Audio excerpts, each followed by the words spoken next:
Satpol PP Kabupaten Probolinggo dikagetkan oleh seorang pengemis yang terjaring razia di jalur Pantura, Desa Kebon Agung, Keraksaan, Kabupaten Probolinggo, Jawa Timur.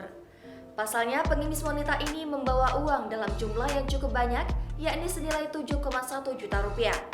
Peristiwa yang terjadi pada Senin 10 Januari 2022 ini membuat pengemis berinisial S dan pengemis lainnya dibawa ke markas Satpol PP. Uang sebanyak 7,1 juta rupiah dibawa oleh seorang pengemis wanita yang terjaring razia di jalur Pantura, Desa Kebon Agung, Keraksaan, Kabupaten Probolinggo, Jawa Timur, Senin 10 Januari 2022. Razia tersebut dilakukan oleh petugas Satpol PP Kabupaten Probolinggo. Temuan uang jutaan tersebut mengagetkan petugas Satpol PP. Petugas tak menyangka, pengemis tersebut mengantongi uang 7,1 juta rupiah yang terdiri dari pecahan uang receh hingga 100 ribu rupiah.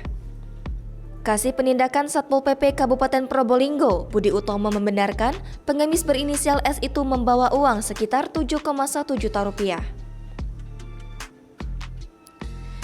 Budi mengungkapkan, mulanya saat terjaring razia, para gelandang dan pengemis tersebut dibawa ke markas Satpol PP. Di sana, mereka diminta mengeluarkan barang-barang yang mereka bawa. Ketika sampai giliran S, pengemis itu mengeluarkan dan menghitung sendiri uangnya. Ternyata jumlahnya mencapai jutaan rupiah. Diketahui S merupakan warga asal Kecamatan Wonoasi, Kota Probolinggo. Ia dirazia saat berada di traffic light Desa Kebon Agung, Senin 10 Januari 2022.